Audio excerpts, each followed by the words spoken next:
Like, who's partying with Abby Lee Miller?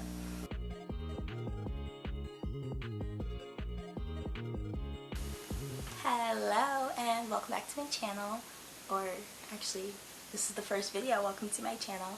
My name is Sajni and I just talk about whatever kind of crazy shit I want to talk about. So today's video is going to be a little silly. I found the craziest Dance Moms conspiracy theories and I kind of want to talk about them, why I believe in some, why I don't believe in others. A lot of these were found on Reddit and there was one found on TikTok. Now, I could not find that TikTok anywhere. If you can find the TikToker who made the original theory, please tag them. That would be really helpful for me. So if you are not familiar with the show Dance Moms, it's a show that started in 2011 about a dance teacher named Abby Lee Miller. And it starred 6 dancers and their moms. So we have Christy and Chloe Lukasiaks. We have Maddie and Mackenzie Ziegler and their mom Melissa Jasani, Nia and Holly Frazier, and you have Kelly, Brooke, and Paige. And the show really took off because of Abby Lee's abrasive and honestly abusive way of teaching young children. I just don't understand why I don't have a solo, because there's 3 kids on the team. Because I don't want you to have one. Is that a good enough answer? I'm not giving you another excuse. It's my company, I say no. Why don't you give her an adult response, a professional response? You're just not good enough. I won. I stand on my credentials and my knowledge. That's fine. Something you can never take away. Then fix this hair, because it's horrible. I have heard you say to her, to that little 9-year-old girl, no one would be happy for you. Everyone's jealous of you. Why do you You say that? are! Look No, at we're you! not! No. Have sabotaged my daughter and the rest of the kids. She's a little snake. How dare you call my daughter a sneak? Snake. She's not a Snake. sneak. Snake. You're a sneak. In 5 years, she might not be talented anymore. Look at Brooke. If you've never seen the show, go watch it because it's terrible how she treated those kids. But there's some like crazy conspiracies behind it. The first one is kind of silly. This one I don't believe, but it is really silly. So a new mom came into the studio and she actually lasted longer than most of the new moms. This mom came in season 2 and she stuck around and people loved her because she was just the craziest of crazy stage moms. You have Jill and Kendall Vertes. And the first one is during Jill's hat era, and I guess bang era, she had gotten a facelift to hide the scarring. Now, I don't believe this because, to be honest with you, the only hat moment that I remember of Jill was the cowboy hat. And it's gonna But she always had bangs. I think she still has bangs. I really don't think it's to hide a facelift during the show. Now, if you were to ask me if she had a facelift, you know, sometime after the show, I wouldn't put it past her. But I don't believe in this theory. I think this one is just silly. If you're not familiar with the show, there are 2 cast members and they're kind of made out to be like the best of the best dancers on the team. And one is Chloe and the other one is Maddie. So something that is a running theme in the show is that several moms complain that they don't get the same treatment as Abby's favorite, Maddie. Specifically, Christy got a lot of flack for even complaining because her daughter got the 2nd best choreography. Sometimes Chloe got some wild dances. In one of the episodes, I guess Christy's complaining about the lack of choreography or lack of difficulty in the choreography compared to Maddie's routines. I guess Abby and the production team thought it was a good idea to do a good old classic Chloe-Maddie showdown where Chloe was always made to look like a loser and Maddie was always made to look like a winner, and there was always no in between. And there was no difference between every other episode and 2 girls, 1 solo.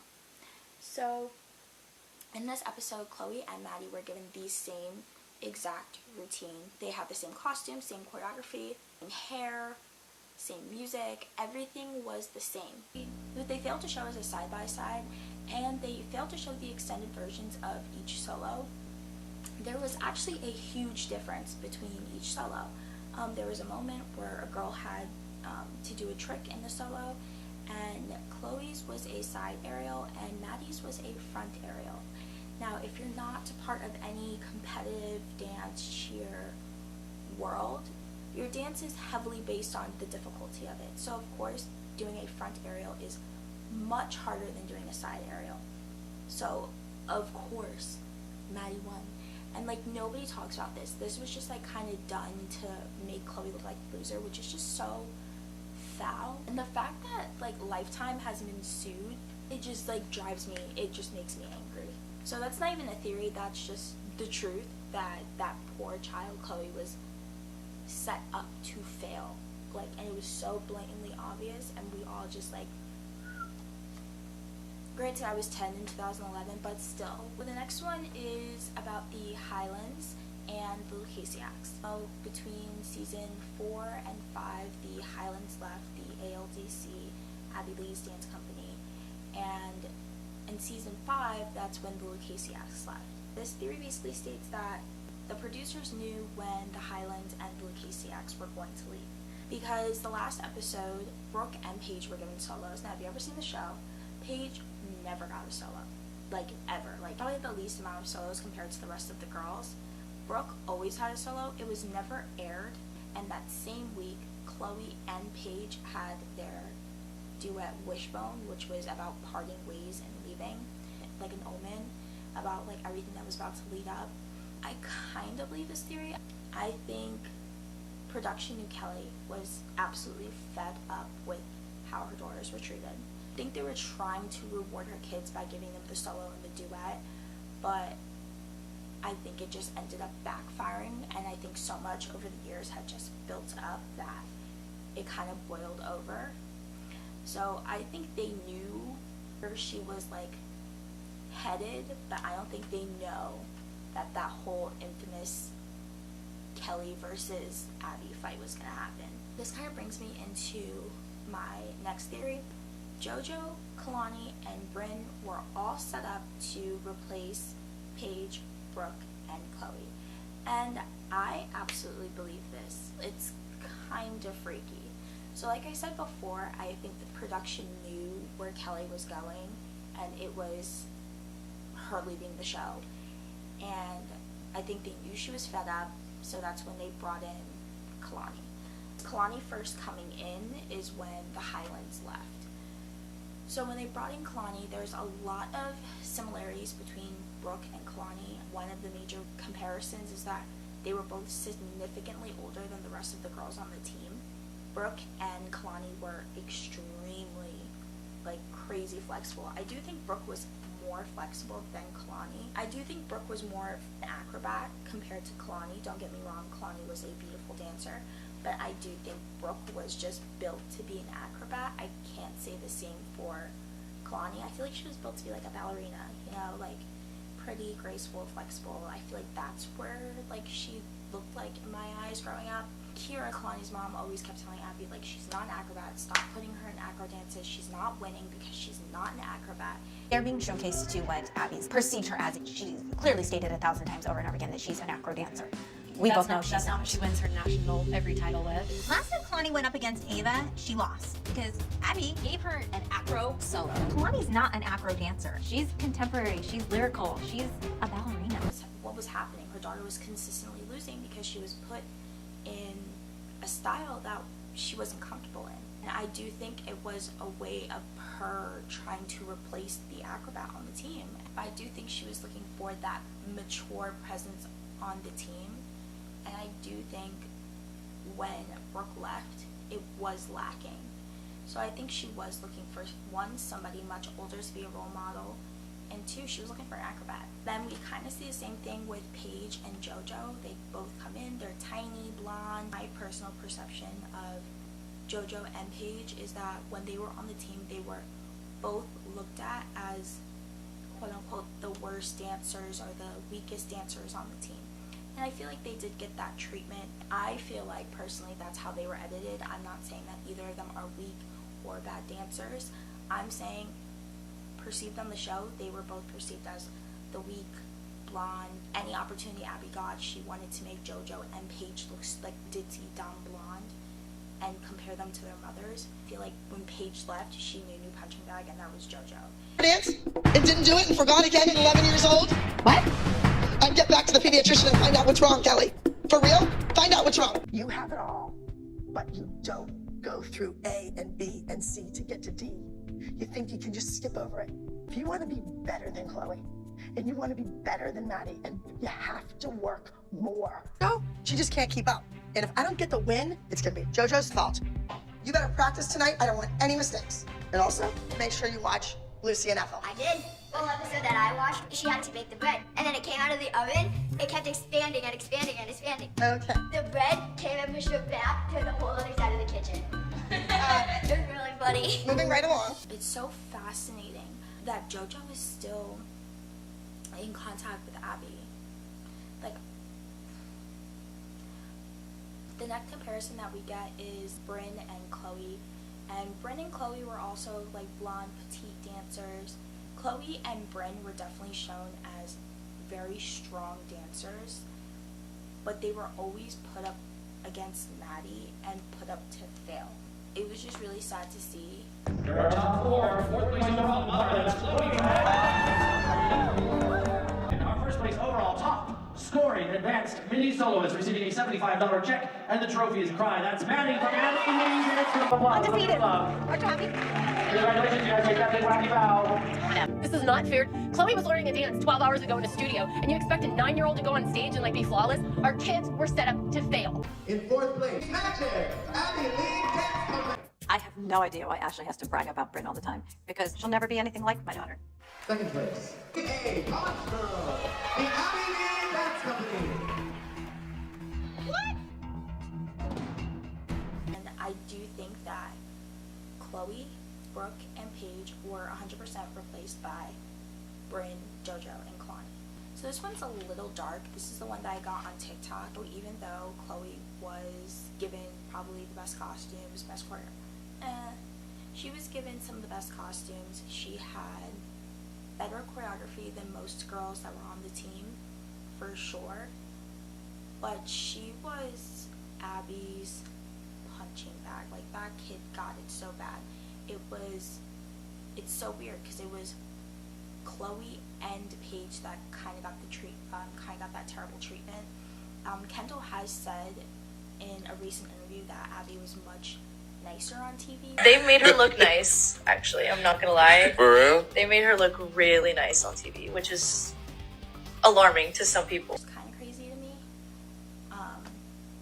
So those girls really got, like, I'm gonna insert some clips because those girls really got it bad. Now look at that language. Doesn't that embarrass you? That she has to use language like that? That's what a truck driver uses. You're finished. Next. Who's solo?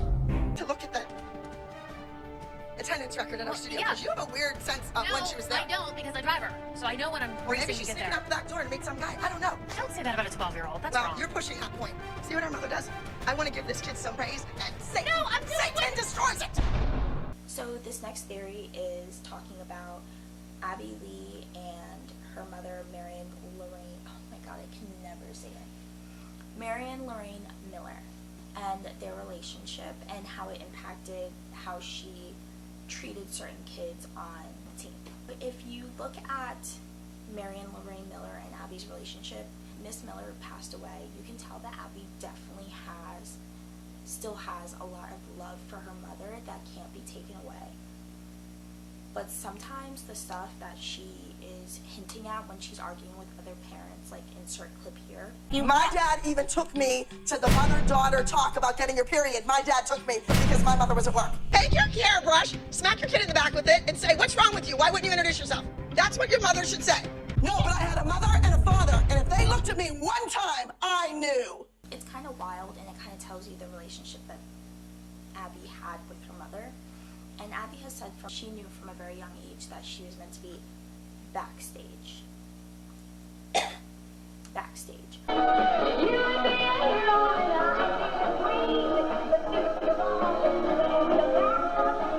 She knew that she was better at choreography, which fine, to each its own.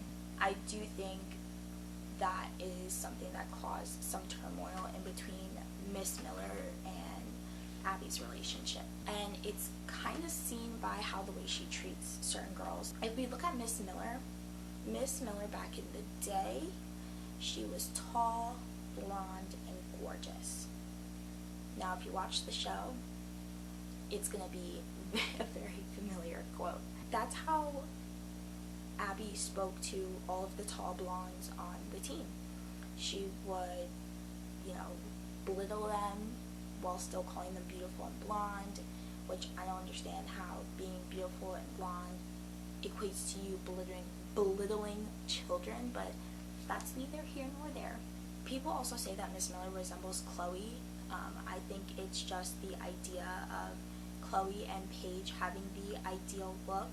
They're tall, blonde, skinny, and they were built to be dancers. Like, there's no doubt about it. And people think that her favoritism towards Maddie is because she sees herself as Maddie. It can be argued when Maddie was very, very young, she didn't have the typical dancer's body. She still had baby fat, which is like completely normal at 8 years old. She was a baby. She started later than Chloe and Paige, so they were probably more advanced than her by the time filming started. People think that Abby was living through Maddie. You can see by the way she treats the tall, blonde, and skinny ones who look like her mother compared to Maddie, who she views as in herself. She used to grind so hard with Maddie. Maddie was working overtime. The mothers admit on Back to the Bar that Maddie was learning her dances weeks in advance compared to everybody else that was learning it the week of. That's why she was consistently winning and made to look like a winner, because Abby wanted to be a winner. We saw how much she wanted to win on the show. It's kind of a really dark theory that Abby sees so much of her mom in these young children, and that's why she treats them the way she does, and she sees herself in Maddie. It's just so icky because those kids didn't do anything to you. If you have a problem with your mom, take it up with your mom. You had that chance. I think I do believe in that theory. I don't think Abby would ever admit something like that, like having resentment towards her mom because she's passed, and I think Abby has old traditional values. You have to respect and cherish people that passed on. I feel like it's also, if that person has passed on, it's okay to talk about your trauma. It's okay to talk about those things, but I don't think she ever will. So the next one is kinda absolutely wild.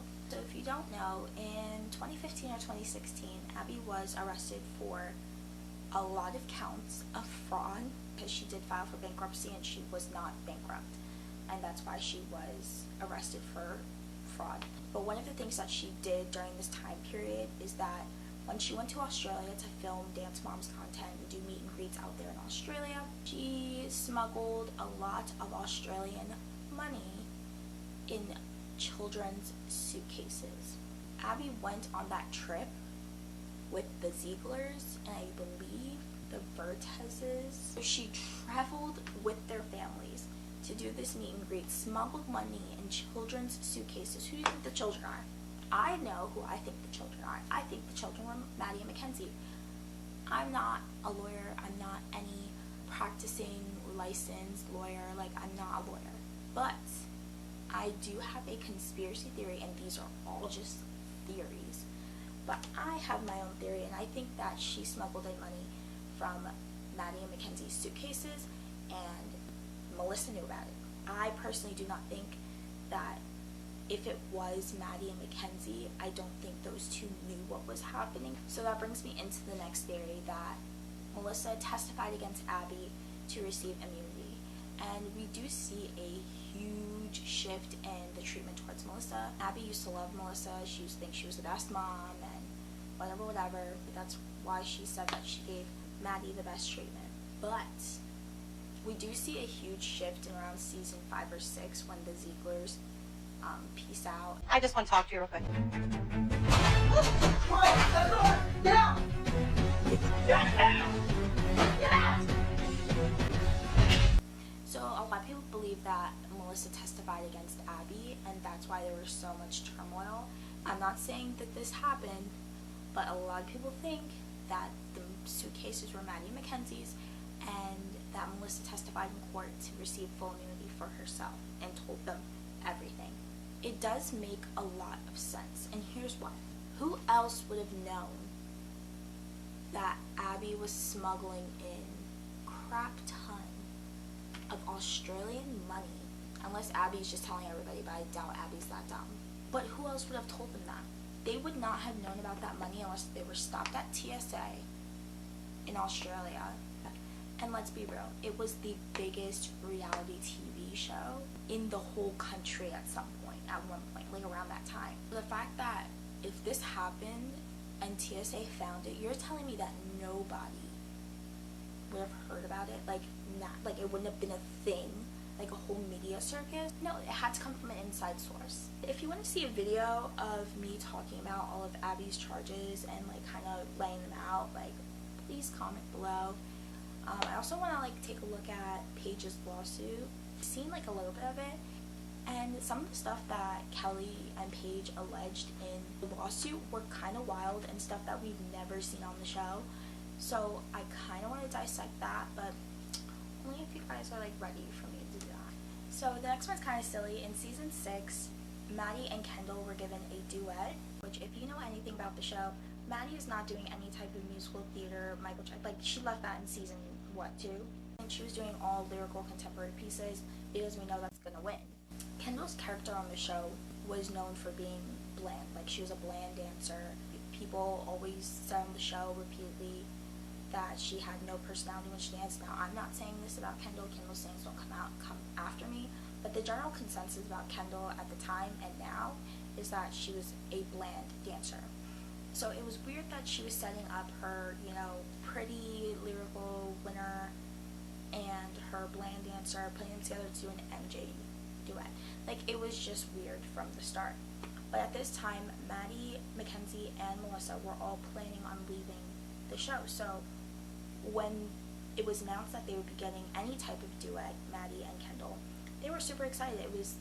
They thought it was going to be the last time they get to dance together. It just so happened that this week in particular that they got this Michael Jackson duet, that Maddie had to go and do some stuff with Sia, which if you don't know anything about Maddie, she is basically Sia's face. It was really exciting, but Maddie wasn't going to be there, so they put JoJo in as the stand-in.